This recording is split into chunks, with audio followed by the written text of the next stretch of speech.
नमस्कार। आज हमारी चर्चा का विषय है हाइपरथायराइडिज्म। थायराइड हमारे अंदर एक ग्रंथि होती है जिसका नियंत्रण पिट्यूटरी ग्रंथि से होता है।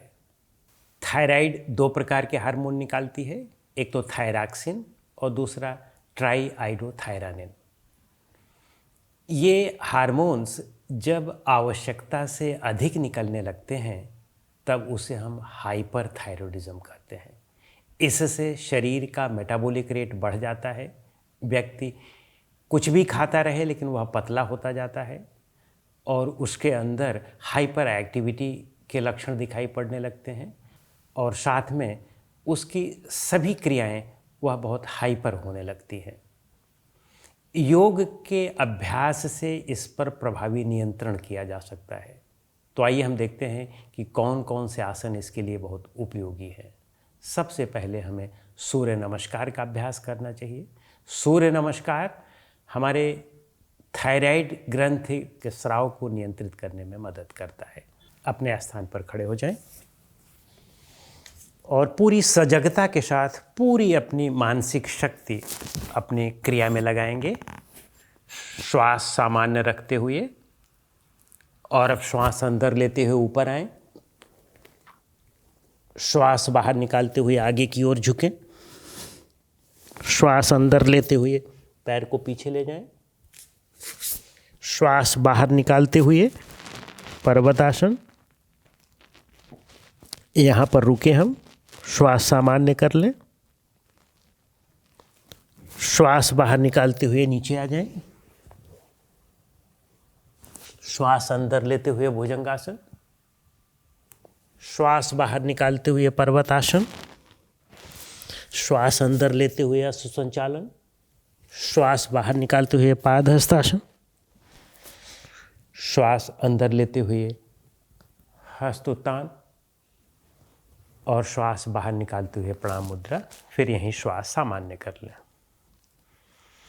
और यही क्रिया आप दूसरे पैर से करें तो इससे एक राउंड होता है और फिर प्रारंभ में इसके 2-3 राउंड का अभ्यास करें, धीरे धीरे राउंड्स की संख्या बढ़ाते चलेंगे। और अब इसके बाद एक अन्य आसन करेंगे जिसको हम सर्वांगासन कहते हैं। इस आसन में हम अपने पैरों को ऊपर उठाएंगे, फिर धीरे धीरे धड़ को भी ऊपर उठाएंगे और पूरे शरीर का भार अपने गर्दन पर लाएंगे इस तरह से।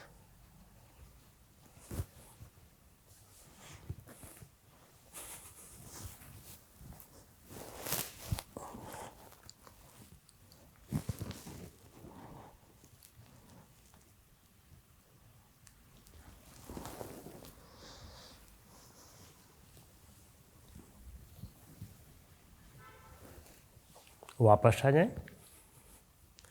ध्यान रखें कि जिन्हें उच्च रक्तचाप की शिकायत हो या हृदय रोग की शिकायत हो वे फिर सर्वांगासन का अभ्यास नहीं करेंगे। बेहतर है कि वे उचित मार्गदर्शन में हलासन का अभ्यास कर सकते हैं, लेकिन अगर उसमें भी कोई समस्या हो तो ध्यान रखें कि योग्य मार्गदर्शन की मदद लेंगे। हलासन को इस तरह से किया जाता है।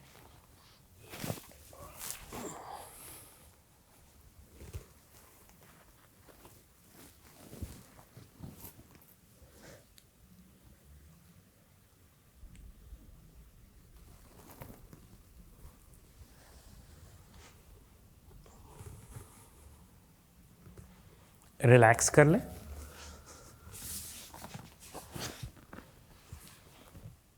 और अब इसके बाद हम मत्स्यासन का अभ्यास करें। मत्स्यासन में हम पद्मासन लगा लेते हैं और जो लोग पद्मासन नहीं लगा पाते वो पैर को सीधे करके भी इसका अभ्यास कर सकते हैं। हाथ की हथेलियों को यहाँ रखें और उसके सहारे सिर के ऊपरी भाग को जमीन पर रखना है। अभी सिर का निचला भाग जमीन है, अब ऊपरी भाग को जमीन पर रखना है।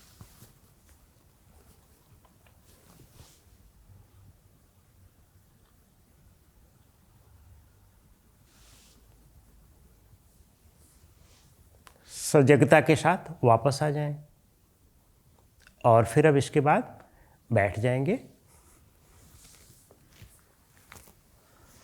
अर्ध मत्स्येंद्रासन का अभ्यास कर लें। अर्ध मत्स्येंद्रासन में कोई भी एक पैर की एड़ी उस अपोजिट वाले हिप के नीचे रख लें और दूसरा हिप जमीन पर रहे। जैसे ये बायां पैर है तो बाएं पैर की एड़ी हमारे दाहिने हिप के नीचे है और हमारे बायां पैर का हिप जो है वह ज़मीन पर है। और अब इसके बाद दूसरे पैर को इस तरह से रख लें। अब ये दाहिना पैर ऊपर है तो बायां हाथ यहाँ लाएं और दाहिने हाथ को पीछे ले जाएं और पूरा पीछे की ओर देखने का प्रयास करें, बॉडी को टर्न कर लें, वापस आ जाए। फिर यही क्रिया दूसरी तरफ कर लें।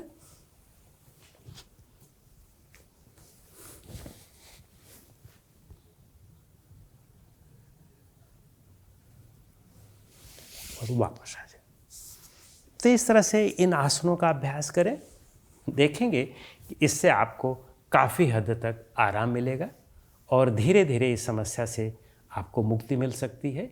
लेकिन ध्यान रखें कि यह समस्या मूलतः पिट्यूटरी ग्रंथि और पिट्यूटरी ग्रंथि की जो समस्याएं होती हैं वे हमारे मनोभावनात्मक असंतुलन से उत्पन्न होती हैं। यदि ये आनुवांशिक समस्या नहीं है तो निश्चित रूप से मनोभावनात्मक कारण ही इसके मुख्य कारण होते हैं।